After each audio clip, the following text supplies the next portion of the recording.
Jack Marlowe's backyard wasn't exactly a place of legend, unless, of course, you counted the time he accidentally set fire to his neighbor's hedge during a failed barbecue experiment. On any given day, his yard was a patchy mix of stubborn weeds and sunburned grass, overlooked by a slightly askew bird feeder that only seemed to attract squirrels. Jack had long resigned himself to mediocrity in all things landscaping.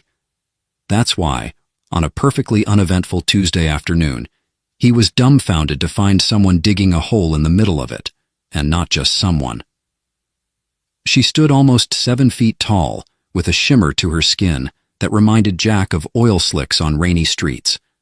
Her hair, or whatever alien equivalent she had, glimmered like molten silver under the sun, and her eyes glowed faintly green, as though she had tiny fireflies trapped in them. "What the hell?" Jack managed, holding the screen door open, and half wondering if this was some bizarre prank by his neighbor's teenage son. The woman glanced up, her expression a mixture of irritation and exasperation, as though he was the one inconveniencing her. She planted her shovel in the ground and straightened, towering over him even from a distance. "Quiet, human," she said, her voice a strange blend of melodic and metallic. "I'm busy." Jack blinked. "You're busy digging up my backyard?" "Yes." She squinted at him. "Your auditory comprehension is adequate. Perhaps you are smarter than you look." "Gee, thanks," Jack muttered, his sarcasm kicking in like an old habit. "But you can't just break into someone's yard and start digging. That's, what's the term? Oh, right, illegal." The woman tilted her head, studying him as if trying to decide whether he was worth her time. "If you persist in your complaints, I will disintegrate you." Jack stared. "That's a little extreme." She shrugged, the motion oddly graceful. "You would not be the first human I've had to remove for interference." "Oh, so you're a repeat offender." "That's comforting." Jack stepped off the porch cautiously, his curiosity quickly outweighing his sense of self-preservation. "Look, I don't know what you think you're going to find under my backyard, unless you're looking for a raccoon nest or a really stubborn sprinkler line. But maybe you could, I don't know, explain?" The woman sighed, pinching the bridge of her nose, or whatever passed for one on her angular face. "If I tell you, will you leave me alone?" "That depends." "If it's a good explanation, I might even help. If it's boring, I'll probably just keep asking questions." She muttered something in a language that sounded like wind chimes being assaulted by a blender, then gestured to the half-dug hole. "Buried here is a book of extraordinary importance. It contains knowledge ancient and powerful, knowledge that must not remain on this primitive planet any longer." Jack raised an eyebrow. "A book? In my backyard?" "Yes," she said impatiently. "It was hidden here centuries ago by one of my kind. I have come to retrieve it before it falls into the wrong hands." "Centuries ago?" "Lady, this house was built in the 70s. The only thing ancient around here is my neighbor's lawnmower." Her glowing eyes narrowed. "Are all humans this insufferable, or are you a particularly advanced model?" Jack smirked. "Oh, I'm one of a kind. Name's Jack, by the way. You are?" She hesitated, as though debating whether he deserved to know. "You may call me Lyra." "Well, Lyra, I'm sure you've got your reasons for this treasure hunt, but I'm going to need a little more than vague threats and glowing eyes to let you keep wrecking my lawn." Lyra crossed her arms, her shimmering skin catching the light like liquid metal. "Your lawn is already wrecked. I fail to see the problem." Jack opened his mouth, paused, and looked at the sorry state of his backyard. He couldn't argue with her there. "Okay, fair point, but I'm still not convinced. Why here? Why now?" Lyra glanced at the sky, where faint streaks of color, green, blue, and violet, had begun to ripple. "The alignment is right. The book's location is precise, and time, as you humans say, is of the essence." Jack tilted his head. "What's with the sky? Is that normal?" "No," she said, her tone clipped. "It is a side effect of the book's energy. If you continue to delay me, the consequences will be unpleasant." Jack scratched his chin, pretending to think. Unpleasant like you yelling at me? Or unpleasant like the squirrels coming back and forming an army? Unpleasant like the collapse of localized space-time, Lyra snapped. Jack gave a low whistle. Yikes. Okay, that beats the squirrels. Dig away then. Lyra didn't wait for further approval. She grabbed her shovel and resumed digging with startling efficiency. Jack watched for a moment, then pulled out a lawn chair and sat down, deciding that if an alien was going to excavate his yard, he might as well enjoy the show. So, he said, leaning back, you come here often? Lyra didn't dignify him with a response. By the time the sun dipped below the horizon, Lyra had unearthed something that didn't belong in any backyard. It was a rectangular object, about the size of a coffee table book, but clearly not made of anything Jack recognized. Its surface was metallic, yet fluid, shifting colors and patterns, as though alive. The low hum it emitted sent a chill down his spine. Lyra lifted it reverently, her earlier irritation replaced by a look of awe. This, she said softly, is the key to everything. Jack eyed the book, then the now cratered yard. Key to everything, huh? Does that include fixing my lawn? Lyra gave him a withering look. Your humor is tiresome. Hey, humor's all I've got right now, Jack said, though he couldn't tear his eyes away from the strange object. Whatever this was, his life had just taken a sharp turn into the bizarre, and he had the sinking feeling it was only the beginning. Jack Marlowe was no stranger to strange occurrences. He'd once gotten locked out of his house in nothing but a bathrobe and slippers, only for the neighborhood raccoons to raid his garbage in a synchronized attack while he waited for a locksmith. But having an alien woman waltz into his backyard and dig up what she claimed was an ancient and powerful book might just take the weirdness crown. The object in question now sat on his coffee table, humming softly, its metallic surface rippling like a pool of liquid mercury. Jack sat across from it, nursing a lukewarm beer and trying not to think about how badly Lyra had ruined his lawn. Lyra, meanwhile, was entirely focused on the book. She had positioned herself cross-legged on the floor, her glowing green eyes locked onto the shifting surface as alien symbols danced across it like fireflies. Occasionally, she would mutter to herself in that chime and blender language, which Jack was now mentally referring to as alienese. So, Jack said, breaking the silence, do I get an explanation now, or do you always just show up, wreck people's yards, and bring mysterious glowing books into their houses? Lyra didn't look up. This is no ordinary book, human. Yeah, I gathered that from the whole sky turning weird colors thing. But what is it exactly? And why was it buried in my backyard? Did your alien friend have a thing for barbecues and dead grass? Lyra sighed, clearly annoyed. This book is a repository of ancient knowledge for my people.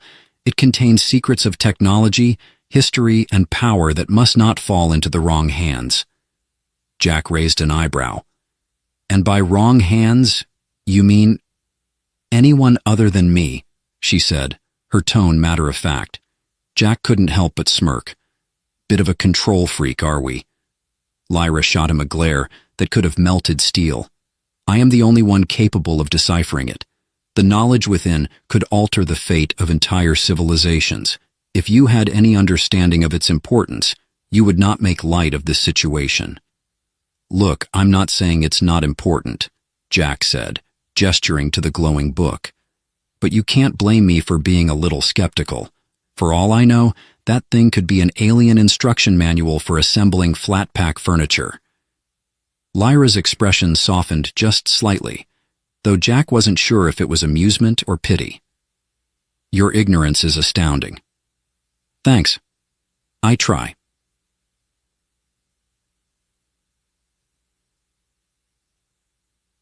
As the hours passed, Jack found himself increasingly drawn to the book, despite his better judgment.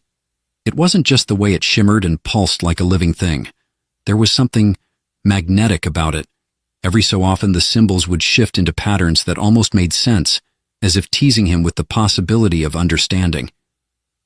What are you even looking for in there? Jack asked, watching Lyra trace her fingers along the book's surface. "The key to activating the portal," she said without looking up. "Portal?" "Yes." Lyra finally glanced at him, her expression serious.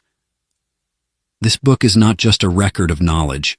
It is also a key, a mechanism for unlocking a gateway to another place. My home." Jack blinked. "Wait, you're telling me there's an actual portal to your planet? Like a Stargate kind of deal?" "Stargate? Never mind. Pop culture reference." Lyra shook her head. "The portal will allow me to return to my people with the knowledge in this book. It is our last hope for survival." Jack frowned. "What exactly are you trying to survive? Alien tax season?" "The collapse of our reality," Lyra said flatly. "Oh, yeah, okay, that's a bit worse." By midnight, strange things began happening around the house. At first, it was small stuff, lights flickering, the thermostat resetting itself to random temperatures, and the refrigerator emitting a low, ominous hum. "Is this normal?" Jack asked as he stared at his kitchen, where the microwave had started counting backward from a random number. "The book's energy is disruptive," Lyra admitted, though she didn't seem particularly concerned. "Disruptive? My toaster just tried to launch a slice of bread into orbit." "That is an acceptable casualty." Jack gaped at her. "An acceptable? Lady, I can't live like this. I have toasters and microwaves and— oh no." He stopped, his face pale. Lyra tilted her head. "What now?" "The Roomba." Lyra blinked, clearly unfamiliar with the term. "My robotic vacuum cleaner," Jack explained, gesturing frantically. "If it goes rogue, we're doomed." Lyra sighed. "I fail to see how a cleaning device could pose a threat." As if on cue, the Roomba came whirring out of the hallway, its normally innocuous hum now a menacing growl. It spun wildly, slamming into furniture and narrowly missing Jack's shins. "See? This is what happens when you bring alien books into people's houses," Jack yelled, jumping onto the couch to avoid the rampaging vacuum. Lyra watched the Roomba's erratic movements with mild interest. "Your technology is primitive. Primitive or not, it's trying to kill me." With a casual wave of her hand, Lyra emitted a faint pulse of energy that caused the Roomba to sputter and fall still. "There," she said, turning back to the book. "Crisis averted." Jack stared at the now lifeless Roomba, then at Lyra. "You know, I liked my life better when the weirdest thing in it was my neighbor's obsession with gnomes." Lyra ignored him, her focus once again on the book. Despite the chaos, Jack couldn't shake the feeling that he was witnessing something extraordinary. Whatever this book was, whatever Lyra was trying to do, it was bigger than anything he'd ever imagined. And while part of him wanted to run screaming in the other direction, another part wanted to see how it all played out. "So," he said, breaking the silence, "how long until this portal thing is ready?" Lyra didn't look up. "That depends on how quickly I can decode the book." "And when you open the portal, what happens then?" Lyra hesitated, just for a moment. "Then everything changes." Jack leaned back, his curiosity outweighing his fear. "Guess I'd better stock up on snacks." Lyra glanced at him, her lips twitching in what might have been the faintest hint of a smile. For the first time since this bizarre adventure began, Jack felt a strange sense of camaraderie with the alien in his living room. Whatever was coming next, he had a feeling it was going to be one hell of a ride. The night wore on, and Jack's house steadily transformed into a chaotic symphony of alien weirdness. The book's humming grew louder, resonating in a frequency Jack could almost feel in his teeth. Objects in the room began to behave strangely. His ceiling fan spun in reverse despite being off, and his wall clock decided it was now both 10 p.m. and 8 a.m. simultaneously. Jack sat on the couch, a mix of awe and exasperation on his face. "So, do I get hazard pay for hosting your little intergalactic slumber party, or is that just part of the deal?" Lyra didn't even glance up from the book. "If you wish to leave, you may. I do not require your presence." Jack raised an eyebrow. "Leave?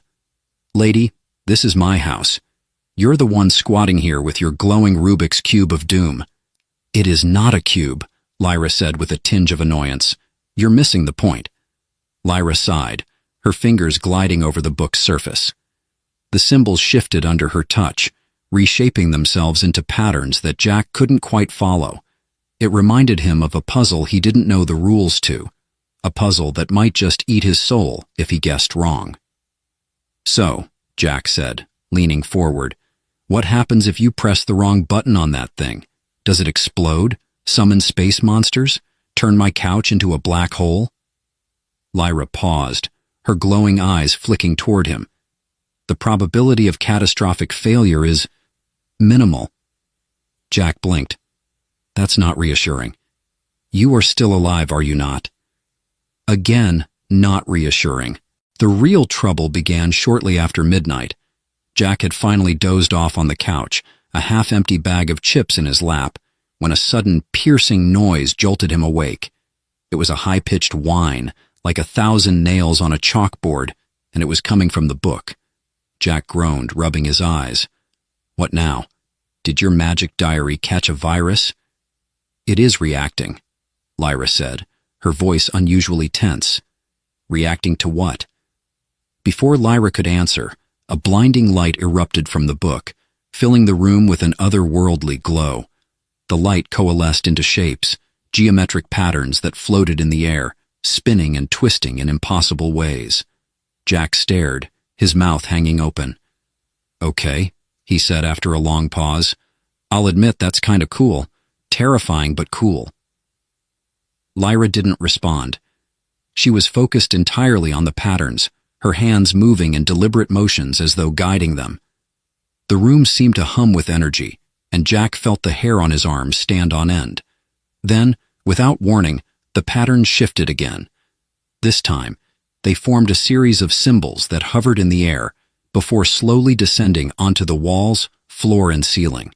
The entire room was covered in alien script, glowing faintly. Jack said, looking around. "I didn't sign up for redecorating." Lyra stood, her expression a mixture of awe and determination. "The book has revealed the first key. The path to the portal begins here." Jack blinked. "Wait, here? You mean my living room is now the gateway to another dimension?" "Correct." Jack groaned, slumping back onto the couch. "Great. My homeowner's insurance is going to love this." The next hour was a blur of activity. Lyra moved with purpose, rearranging furniture and marking specific symbols with a strange device that looked like a cross between a flashlight and a tuning fork. Jack followed her around, alternating between asking questions and cracking jokes to cope with the mounting absurdity. "So, is this like a don't cross the stream situation, or are we safe as long as the toaster stays dead?" Lyra ignored him, focusing on a glowing symbol near the TV stand. "Seriously," Jack continued, "I need to know if I should be worried about my appliances coming back to life and staging a coup." "The energy field is contained," Lyra said, her tone clipped. Jack squinted at her. "You didn't actually answer the question, did you?" Lyra straightened, fixing him with a pointed look. "If you are so concerned about your primitive technology, perhaps you should evacuate." Jack snorted. "And miss all this? Not a chance. Besides, if something goes horribly wrong, I want to be here to say, 'I told you so.'" Lyra rolled her eyes, a surprisingly human gesture, and returned to her work. Just as Jack was starting to relax, or at least as much as one could in a room covered in glowing alien script, the temperature plummeted. Frost crept along the windows, and Jack could see his breath fogging the air. Lyra?" he said, rubbing his arms. "Is this part of the plan, or did the book just turn on the AC?" Lyra frowned, her eyes narrowing as she studied the book. "The energy is destabilizing." Jack didn't like the sound of that. "Destabilizing how?" "Like minor inconvenience destabilizing, or we're all gonna die destabilizing? Unclear, Lyra admitted. Jack threw up his hands. Fantastic. That's exactly what I wanted to hear. Before he could say anything else, the glowing symbols began to flicker. The room shook, a low rumble that felt like an earthquake but sounded wrong, as though the vibrations were coming from somewhere outside reality itself. "Lyra!" Jack shouted, gripping the edge of the couch. "What's happening?" "The portal is reacting to the book's activation," Lyra said, her voice steady despite the chaos. "I must stabilize it." Jack watched as Lyra moved to the center of the room, her hands glowing faintly as she manipulated the energy. The symbols flickered faster, and the rumbling grew louder, but slowly, the chaos began to subside. When the room finally stilled, Jack let out a shaky breath. "Okay, so, what now?" Lyra turned to him, her expression unreadable. "Now we prepare." "For what?" She gestured to the book, which was now glowing brighter than ever. "The portal will soon be ready to open. Once it does, we will step into a realm unlike anything you have ever known." Jack stared at her, a mix of excitement and dread bubbling in his chest. "You mean we're actually doing this? Like, going through the portal?" Lyra nodded. "There is no turning back." Jack glanced at the glowing book, then at the alien symbols covering his living room. Part of him wanted to run screaming in the other direction, but another part, the part that had always been drawn to the strange and extraordinary, knew there was no way he could walk away from this. "Well," he said, forcing a grin, "guess I'd better pack a bag. Do they sell interdimensional travel insurance?" Lyra didn't laugh, but Jack could have sworn he saw the corner of her mouth twitch. The portal wasn't open yet, but Jack could already feel the pull of the unknown, and he was ready to dive in head first. Morning sunlight filtered through the frosted windows, casting eerie, refracted rainbows across Jack's living room, a room that now looked more like the lair of a mad scientist than a humble bachelor pad. The glowing alien symbols etched across the walls still pulsed faintly, as if the house itself had taken a deep breath and was holding it, waiting for what came next. Jack sipped his coffee, black with a hint of panic, and surveyed the scene. Lyra was hunched over the book, her glowing green eyes flicking back and forth as she muttered in alienese. She hadn't slept, eaten, or even blinked, as far as Jack could tell, since the chaos of the previous night. "So," Jack said, breaking the silence, "I guess asking you to take a coffee break is off the table?" "I do not require your primitive stimulant," Lyra replied without looking up. "Yeah, well, I do," Jack muttered, taking another sip. He glanced at the book, still glowing ominously on the coffee table. Every so often, it emitted a faint melodic chime like a digital wind chime. It was oddly soothing, until Jack remembered that the thing was essentially a nuclear reactor for interdimensional chaos. "So, what's the plan?" Jack asked, setting his mug down. "You open the portal, we hop through and hope we don't end up in a dimension where everything's made of spiders?" Lyra's fingers paused mid-air over the book, and she finally looked at him. "Your imagination is unsettling." "Thanks," Jack said with a grin. "It's a gift." Lyra sighed, clearly unimpressed. "The portal must be calibrated precisely. If I miscalculate, the consequences could be catastrophic." "Define catastrophic." "Disintegration, temporal displacement, or complete obliteration of this region of space-time," Lyra said matter-of-factly. Jack's grin faltered. "Right, no pressure then." The next few hours were a whirlwind of activity. Lyra worked with an intensity that made Jack feel like a lazy bystander, even though she insisted he was too unskilled to assist. Not that Jack didn't try. He offered to rearrange the furniture to maximize portal feng shui, only to earn an icy glare. He attempted to hand her tools, which turned out to be entirely unnecessary, since Lyra's technology seemed to respond to her touch like a loyal pet. Finally, he resorted to making sarcastic comments from the couch, which was at least entertaining for him. "So, do I need to wear a special suit for this?" Jack asked, watching Lyra as she adjusted a glowing device that hovered a few inches above the book. "No," she said without looking up. "Not even a cool helmet? Come on, every sci-fi hero gets a helmet." "You are not a hero," Lyra said flatly.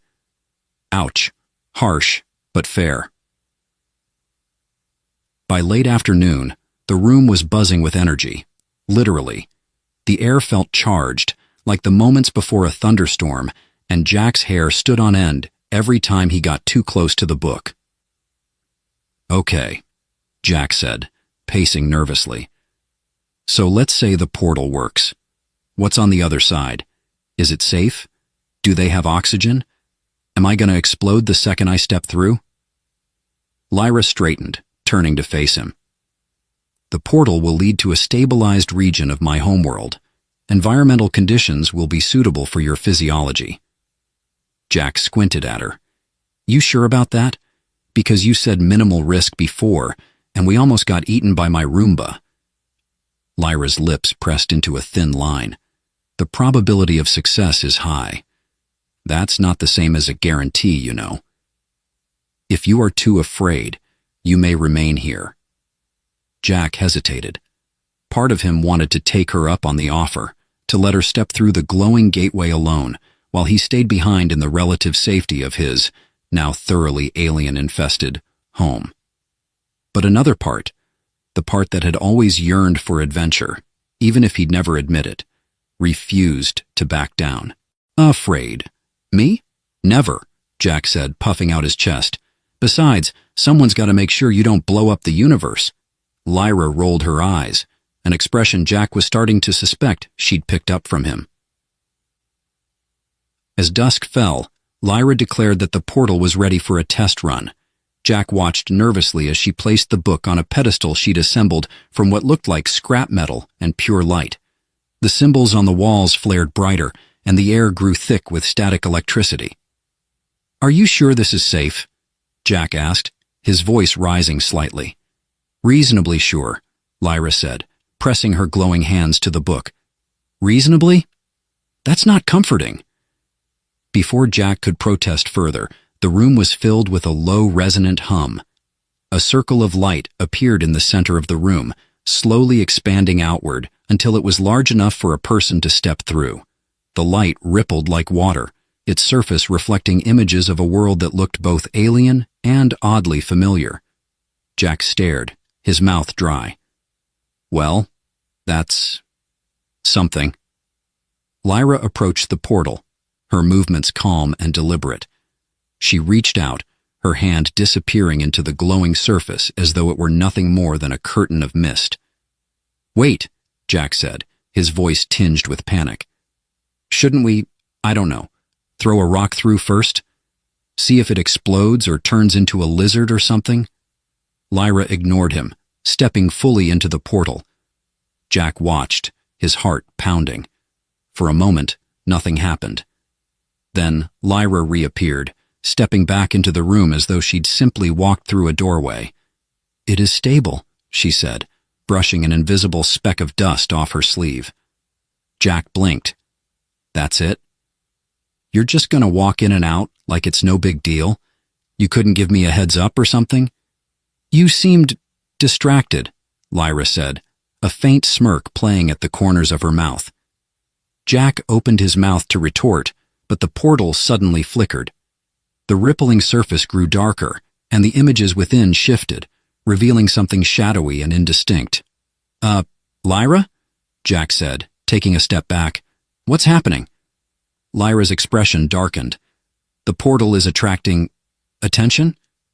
"Attention? From who? Or what?" Before Lyra could answer, a low growl emanated from the portal, sending a chill down Jack's spine. "Okay," Jack said, his voice shaky. "I vote we close it.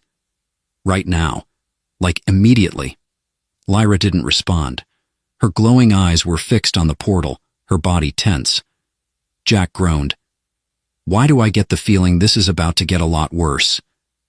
As if on cue, a shadowy figure began to emerge from the portal, its form twisting and shifting as though it couldn't decide what shape to take. Jack grabbed the nearest object, a decorative candlestick, and held it up like a weapon. "This is fine. Everything's fine. Totally fine." Lyra didn't look away from the portal. "Stay behind me." Jack didn't argue. For once, he was perfectly content to let the alien woman take the lead. Whatever came through that portal, Jack knew one thing for certain. He was in way over his head. The air thickened with a palpable electric tension as the shadowy figure continued to push its way through the portal. Jack clutched his decorative candlestick tighter, realizing how pitiful a weapon it really was.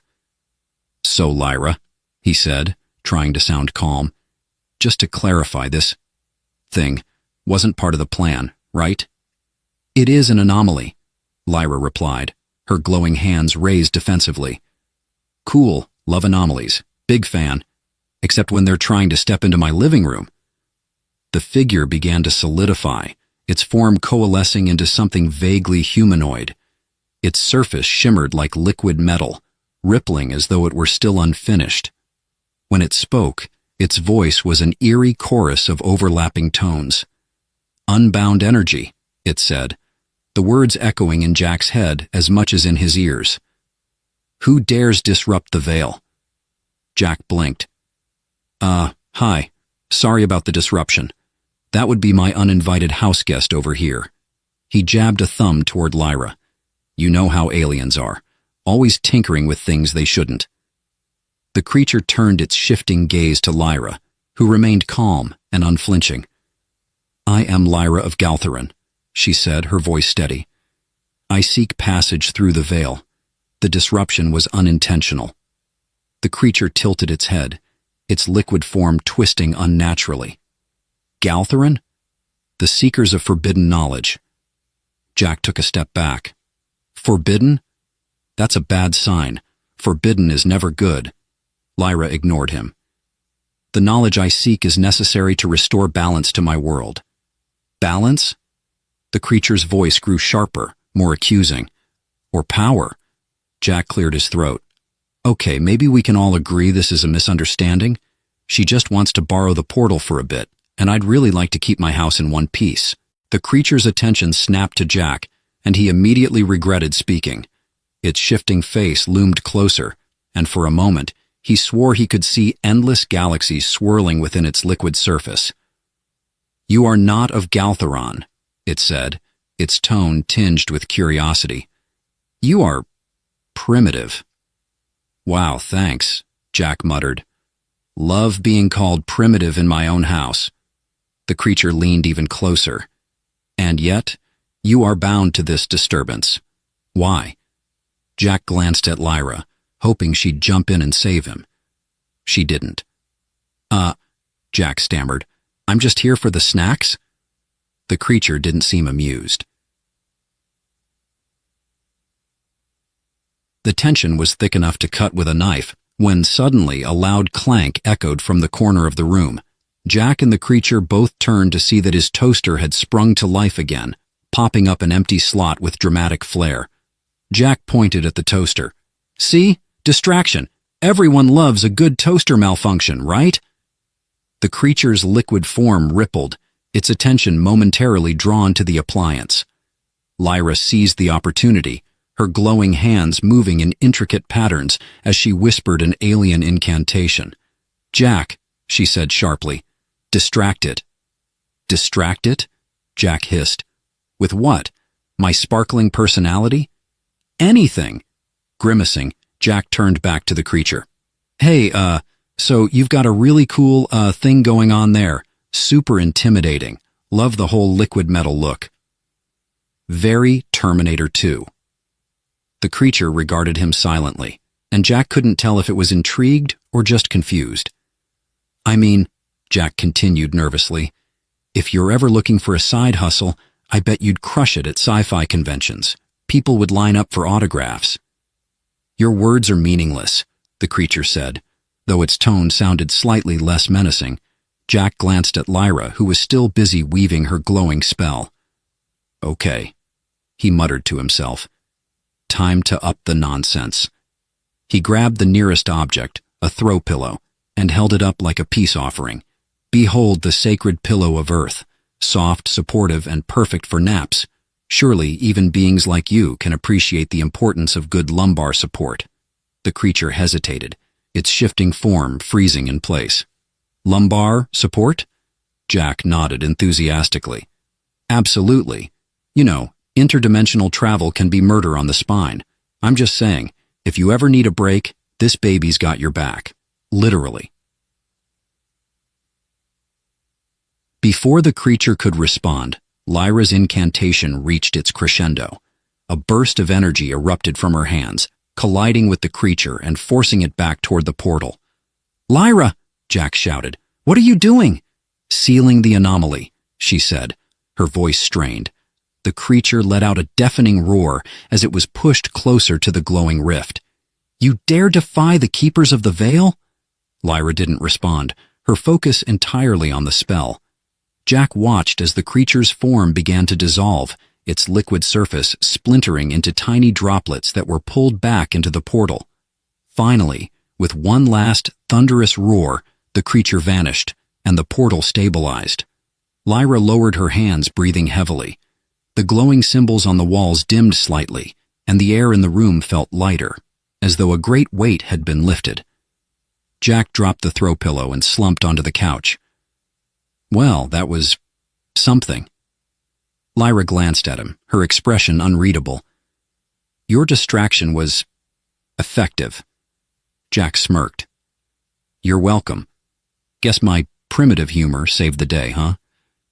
Lyra didn't respond, but Jack could have sworn he saw a flicker of amusement in her glowing eyes. As the night wore on, Jack and Lyra worked together to make sure the portal was truly secure. For the first time, Jack felt like more than just a hapless bystander. Lyra even let him assist with some of the adjustments, though she still muttered about his ineptitude under her breath. "So," Jack said as he tightened a glowing screw with a tool that looked like a wrench from the future, "what happens if more of those veil keepers show up?" "They will not," Lyra said confidently. "The anomaly was a rare occurrence. The portal is now stable." Jack nodded, though he wasn't entirely convinced. "Well, that's reassuring. Sort of." Lyra straightened, her glowing hands resting lightly on the book. "The path is ready. Tomorrow, we will step through." Jack's stomach twisted at the thought, but he forced a grin. "Can't wait. You know, assuming I survive the trip, I'm totally writing a memoir about this." Lyra raised an eyebrow. "A memoir?" "Yeah. Something like How I Survived Interdimensional Chaos Without Losing My Mind. Catchy, right?" Lyra didn't respond, but this time, Jack was sure she was suppressing a smile. Tomorrow, the portal would open, and their journey into the unknown would begin. For now, Jack allowed himself a moment of levity, knowing full well that the real adventure was just getting started. Morning arrived with a strange stillness, as if the world itself was holding its breath. Jack paced nervously in his living room, clutching his coffee mug like it was a life preserver. The portal hummed softly in the center of the room, its shimmering surface rippling with glimpses of an alien world. Lyra was methodical as ever, adjusting a series of devices around the portal's edges. She wore a look of calm determination, as if she were preparing for a casual day trip instead of interdimensional travel. "So," Jack said, breaking the silence, "any last-minute safety tips? Like, should I pack a space poncho or something?" Lyra glanced at him, her glowing eyes unreadable. "Your humor is a coping mechanism, is it not?" Jack grinned. "It's either that or screaming into the void, and I figured you wouldn't appreciate the noise." Lyra didn't respond, but there was a flicker of amusement in her expression. The final preparations were uneventful, which only made Jack more nervous. By the time Lyra declared the portal ready, he was halfway convinced that something would explode the moment they stepped through. "Okay," Jack said, eyeing the portal warily. "So we just walk into the giant glowing energy thing? That's the plan?" Lyra nodded. "The portal is stable. You will not be harmed." "Right, because nothing about this screams danger." Lyra raised an eyebrow. You may remain here if you lack the courage. Jack scoffed. Lack the courage? Me? Please. I'm brimming with courage, overflowing even. Before he could second-guess himself, Jack took a deep breath and stepped toward the portal. The air around it was warm and crackling with energy, and his skin prickled as he reached out a tentative hand. Here goes nothing, he muttered, and then he stepped through. The sensation was unlike anything Jack had ever experienced. For a brief, disorienting moment, he felt weightless, as though he were floating in a sea of light and sound. Colors he couldn't name swirled around him, and strange melodic tones filled his ears. Then, just as suddenly as it had begun, it was over. Jack stumbled forward, his feet landing on solid ground. Whoa, he said, blinking as his eyes adjusted to the new environment. They were standing on a vast crystalline plain that stretched as far as the eye could see. The ground shimmered like glass, reflecting the strange alien sky above. Twin suns burned brightly in the distance, casting everything in an otherworldly light. Okay, Jack said, turning to Lyra. I'll admit it. This is pretty cool. Lyra didn't respond. She was already scanning the horizon, her glowing hands clasped tightly around the book. What's the plan now? Jack asked. Do we just wander around until something weird happens? Lyra shot him a look. This way, she said, striding purposefully across the crystalline plain. Jack sighed and followed, doing his best to ignore the faintly unsettling feeling that they were being watched. And the journey across the plain was eerily quiet, broken only by the crunch of their footsteps on the crystalline surface. Jack tried to lighten the mood with jokes, but Lyra was too focused to respond. So, Jack said after a while, what's this place called? Please tell me it's not something ominous like the desolation of infinite souls. It is called Velthara, Lyra said without looking back. Velthara. Sounds fancy. Do they have a tourism board? Maybe a gift shop? Lyra ignored him, but Jack was starting to suspect she found his banter mildly entertaining, if only because it broke the silence. As they walked, the landscape began to change. The crystalline plain gave way to a forest of towering, bioluminescent trees. Their glowing branches stretched high into the sky, casting shifting patterns of light across the ground. Okay, now this is impressive, Jack said, craning his neck to look up at the glowing canopy. Do these trees have Wi-Fi? Because I might be willing to move here. Lyra stopped abruptly, holding up a hand. Quiet, she said, her voice tense. Jack froze, his heart skipping a beat. What is it? Did you hear something? Lyra didn't answer. Her glowing eyes scanned the forest, her body taut with alertness. Jack strained his ears, but all he could hear was the faint hum of the bioluminescent trees. Maybe it's just the wind, he whispered. There is no wind, Lyra said sharply. Jack swallowed hard. Great, that's not ominous at all. They continued cautiously through the forest, the atmosphere growing heavier with each step. Jack's jokes dried up, replaced by a gnawing sense of unease. Then, without warning, a shadow darted across their path. Did you see that? Jack whispered, gripping Lyra's arm.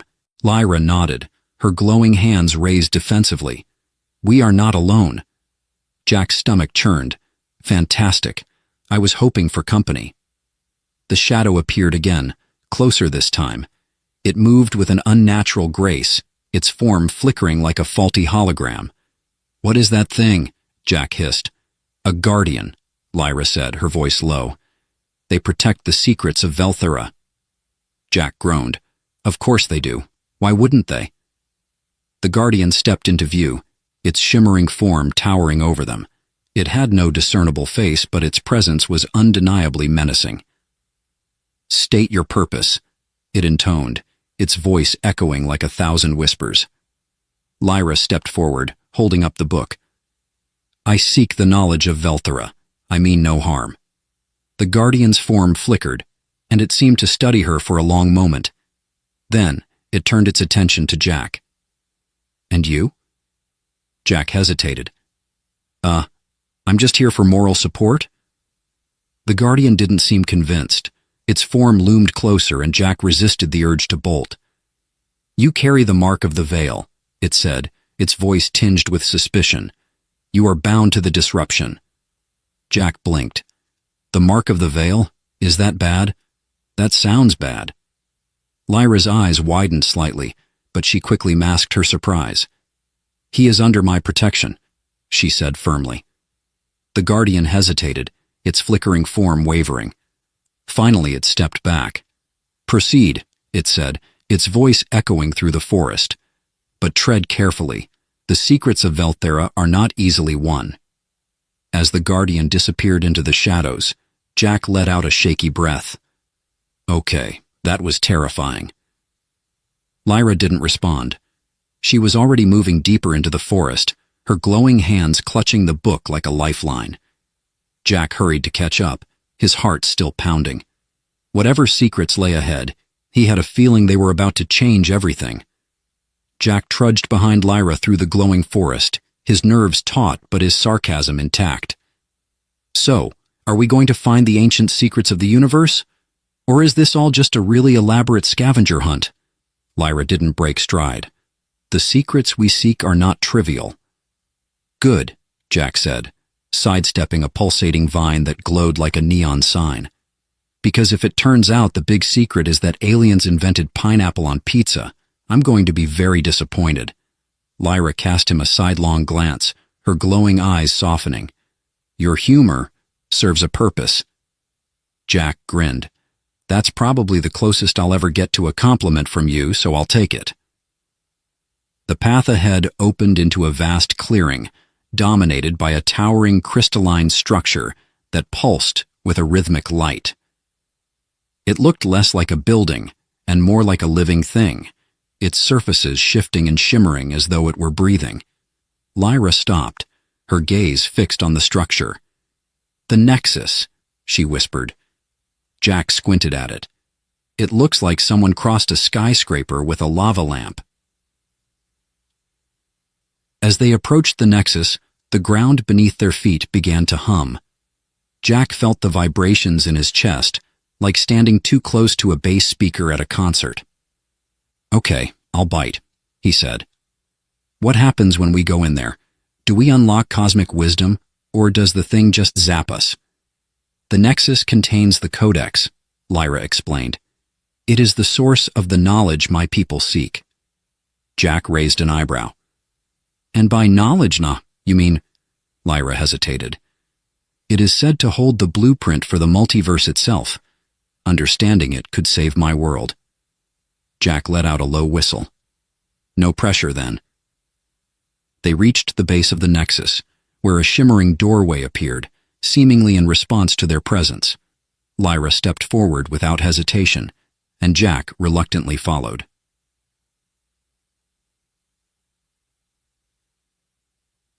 Inside, the air was thick with energy, and the walls glowed with shifting patterns that seemed to respond to their movements. Jack felt like he was standing inside a living computer. Lyra approached a pedestal in the center of the room, where the Codex floated, encased in a swirling field of light. It wasn't a book in the traditional sense.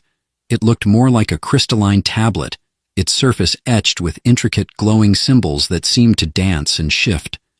"Whoa," Jack said, staring at the Codex. "That thing looks like it could crash the universe if you pressed the wrong button." Lyra extended her hands toward the Codex, her expression reverent. "The Codex is not a weapon," she said. "It is a guide." "Great," Jack muttered. "Let's just hope it comes with an instruction manual." As Lyra began to interact with the Codex, the room came alive with energy. The symbols on the walls pulsed in time with her movements, and the air buzzed with an almost musical resonance. Jack stood back, feeling completely out of his depth. "So, what's the plan here? Do we just download the secrets of the multiverse and call it a day?" Lyra's hands glowed brighter as she manipulated the Codex. "The Codex will show me what I need to know, she said, her voice calm but focused. Jack watched as the symbols on the codex began to rearrange themselves, forming patterns that seemed almost familiar. He couldn't shake the feeling that the codex was aware of them, that it was alive in some way. Then, without warning, a beam of light shot out from the codex, enveloping both Lyra and Jack. Lyra? Jack said, his voice rising. Is this supposed to happen? Lyra didn't respond. Her eyes were wide, and her expression was a mix of awe and fear. The light around them intensified, and suddenly, Jack was no longer standing in the Nexus. He was floating in a vast, infinite space filled with stars, galaxies, and swirling nebulae. Lyra was beside him, her glowing form almost indistinguishable from the surrounding light. "Where are we?" Jack asked, his voice trembling. "This is the Codex's memory," Lyra said, her voice echoing. "It is showing us everything." Jack looked around, feeling both awestruck and overwhelmed. The sheer scale of what he was seeing was beyond comprehension. As they floated through the Codex's memory, Jack began to see glimpses of other worlds, other civilizations. He saw moments of creation and destruction, of hope and despair. He saw beings that defied description, their forms shifting and fluid. "This is incredible," he whispered. Lyra nodded. "And dangerous. The Codex holds more than knowledge. It holds responsibility." Jack frowned. "Responsibility for what?" "For everything," Lyra said. "To understand the Codex is to understand the balance of the multiverse. To misuse it is to risk destroying that balance." Jack let out a shaky breath. No pressure, then. After what felt like an eternity, the light began to fade, and they found themselves back in the Nexus. Lyra looked both exhilarated and drained, while Jack felt like he'd just been hit by a cosmic freight train. "So," Jack said, breaking the silence, "did we just become the smartest people in the universe? Or what?" Lyra gave him a faint smile. "The Codex has shown us enough." Jack raised an eyebrow. "Enough for what?" "To make a choice," she said. Lyra turned to the Codex and placed her hands on it one last time. The room filled with light, and Jack felt a surge of energy pass through him. When it was over, the Codex had returned to its dormant state, and the room was quiet once more. "What did you do?" Jack asked. "I took only what was necessary," Lyra said. "The rest remains here, protected." Jack nodded slowly. "So, what now? Do we just go home?" Lyra looked at him, her glowing eyes soft. "You have already changed, Jack. You see the universe differently now." Jack chuckled. "Yeah, I guess I do. But you know what? I think I'm okay with that." As they stepped back through the portal and returned to Jack's living room, the weight of their journey settled over them. The portal closed behind them, its glow fading into nothingness. Jack looked around at his familiar surroundings and let out a long sigh. Well, that was something. Lyra smiled. "You handled it well." Jack grinned. "Thanks. I'll add interdimensional adventurer to my resume." They sat in the quiet living room, the Codex now safely hidden away in Lyra's care. Jack felt a strange sense of peace, as though he'd finally found his place in the universe, however small it might be. "So," he said, raising an eyebrow, "what's next?" "Another portal? Maybe a road trip through time?" Lyra shook her head, her smile widening. "For now, we rest." Jack leaned back on the couch, feeling both relieved and content. Whatever came next, he was ready. After all, he'd faced the unknown and lived to tell the tale, and he wasn't about to stop now.